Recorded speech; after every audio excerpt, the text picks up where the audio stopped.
ગ્રામરમાં standard 7 માં lesson 19 revision, અને આ લાસ્ટ આપણા સેમ 1 નો લેસન 19 છે અને એ રિવિઝન છે. રિવિઝન એટલે શું કે જે આપણે અત્યાર સુધી જે ભણી ગયા છીએ એ બધું જ આપણે એક સાથે હવે જોવાનું છે. બરાબર છે? એક્સરસાઇઝ છે. Inch of the sentences given below has one important error, writing them correctly. આમાં દરેક વાક્યનું કંઈક ભૂલ છે જેને આપણે સાચું કરીને લખવાનું છે.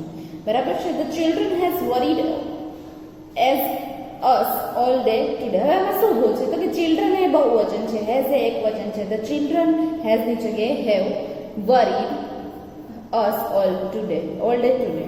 The man had him parents to look after. The man had him ના આવે, his parents to look after. I shall never meet you never again. I will shall ની જગ્યાએ મેં will લખેલું છે, will પણ યુઝ કરી શકો છો. I will never meet you ever again. never ની જગ્યાએ ever લખવાનું આવે છે. A dust was found on all the benches. ડસ્ટમાં અડસ્ટ ના, ડસ્ટ એટલે કે એક જ ધૂળ નથી, ધૂળ તો ઘણી બધી હોય એને ગણી નથી શકાતી, એટલે એમાં અ ના આવે, એટલે કે એ ના આવે. Dust was found on all the benches. Okay, અને અહીંયા બહુવચન પણ છે એટલે આપણે ડસ્ટ એ રીતે. Platinum is costly than gold. Platinum is costlier than gold. What wonderful story it was. What a wonderful story it was. અને ઉદ્ગાર છે, exclamation. The poor sailor told us a heart-making story. Heart-making, હૃદય બનાવવાની, heart breaking, હૃદય તૂટવા જેવી story, હૃદયને લાગી જાય એવી વાર્તા. Heart breaking. I like to win prizes. I like to win prizes. Wins ના આવે. જેમ્સ, એમાં એસ જેમ્સનું નામ જેમ નામ ન હોય, જેમ્સ હોય એટલે એસ પછી comma. Mother is very strict. બરાબર છે? I unlike people. Unlike નો આવે. Dislike people who spit on the roads. Okay? We had traveled a long distance to reach the park.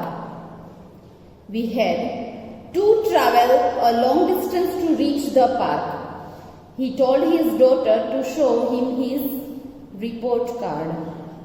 હવે ડોટર છે એટલે હર આવે, એનું રિપોર્ટ કાર્ડ હોય ને તો તેડીનું આવે ને, તો એમાં છોકરાનું હિઝ ન વપરાય, હર વપરાય.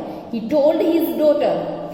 હી ટોલ્ડ એટલે તેની છોકરી, છોકરી તેની, પણ રિપોર્ટ કાર્ડ કોનો તો કે છોકરીનું, એના માટે શું વપરાય? હર. હિમનું હિમ રે. The journey was ટાયરિંગ. Wasn't the journey. The journey was ટાયરિંગ. Wasn't it. Journey પાછળ લખવું પાછું જરૂરી નથી, જર્ની માટે ઈટ વાપરી શકીએ છીએ. It. Wasn't it. Don't make too much noise. Don't make too much noise. પ્રશ્નાર્થ ચિહ્ન. અવાજ, બહુ વધારે અવાજ કરો છો તમે. પ્રશ્ન પૂછે છે? નહીં, આપણે કહીએ છીએ બહુ વધારે અવાજ કરો છો તમે. બરાબર છે? આપણે પાછળ જોઈએ. ડુ એઝ ડિરેક્ટેડ અથવા ડાયરેક્ટેડ. ડુ એઝ ડિરેક્ટેડ એટલે તમને જે બાજુમાં બ્લુ કલરના અક્ષરમાં સૂચના આપેલી છે એ પ્રમાણે તમારે વાક્યને લખવાનું છે. First, the book is on the shelf. તમારે વાક્યમાં શું કરવાનું છે? તો કે વાક્યને પ્લુરલ ફોર્મમાં બહુવચનના શબ્દને ફેરવીને લખવાનું. તો બુકનું બુક્સ થઈ જાય, ઇઝનું આર થઈ જાય, શેલ્ફનું સેલ્ફ થઈ જાય, અને full point. Mohan has two friends. મોહનને બે મિત્રો હતા. The friends name are Ali and George. Ali and George live close to Mohan's home. બધામાં અલી મોહન, અલી મોહન, અલી મોહન, અલી મોહન, જ્યોર્જ એવું ન કરવાનું. Mohan has two friends. Their names are George. Ali and George live too close to Mohan's name, his home. બરાબર છે? Yesterday, I underline the adverbs. Adverbs ની નીચે underline કરું છું. Yesterday અને here. Adverbs કોને કહેવાય છે? Yesterday, here, today, tomorrow, આ બધા જ બધા adverbs છે. Rewrite the using noun of the underlined word. આ વર્ડને તમારે વાક્ય ફરીથી લખવાનું છે અને વાક્યમાં ઉપયોગ કરવાનો છે. We believe that in the innocence of the boy. આપણે વિશ્વાસ કરીએ છીએ કે આ બોય ખૂબ ઇનોશન્સ એટલે શું કે આમ એકદમ આમ ભોળો દેખાય છે છોકરો, એ રીતે. Arjuna was the man of courage. તો Arjuna was the man of courage એટલે મેઇન ઓફ કરે, ઓફ છે ને એ નિર્જીવ માટે વપરાય છે, પણ અર્જુના તો જીવતો વ્યક્તિ છે, જીવિત વ્યક્તિ છે. Arjuna was a courageous man. એનું એડજેક્ટિવ ફોર્મ આપણે લખ્યું કરેજિયસ મેન, બરાબર, એડજેક્ટિવ ફોર્મ કીધું છે, બરાબર. આઈ વોઝ શું કીધું છે? I was thrilled, I heard the good news. Rewrite the using infinitive forms of the underline. તો તમારે શું કરવાનું છે? એનું infinitive. I was thrilled to hear the good news. I was thrilled to here.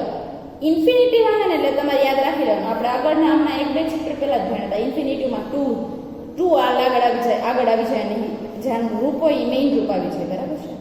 હવે આમાં શું છે? Rewrite with opposite word. Sumit thought it important નું અનઇમ્પોર્ટન્ટ, ઇફ હી પ્લીઝડ નું ડિસપ્લીઝડ હિઝ એલ્ડર્સ. ઓપોઝિટ વર્ડ્સ છે. The princess found an ugly frog. Add a question tag. The princess found an ugly frog, comma, didn't she?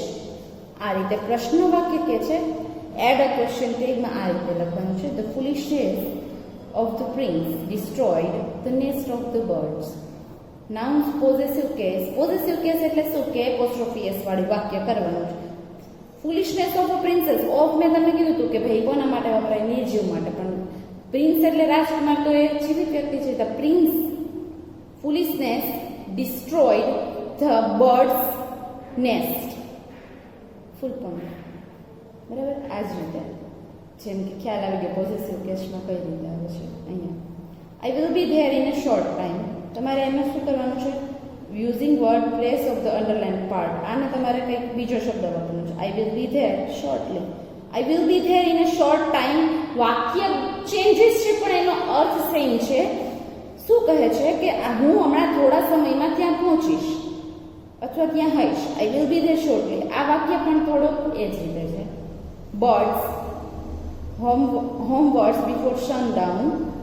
Fill in the blanks with suitable from the verb in bracket. હરીને હરી જ રહે છે.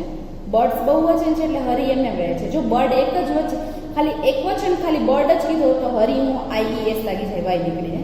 હોમવર્ડ્સ પક્ષીઓ અંધારું થાય, સૂર્ય આથમે ત્યારે પોતાના ઘરે વયા જાય છે.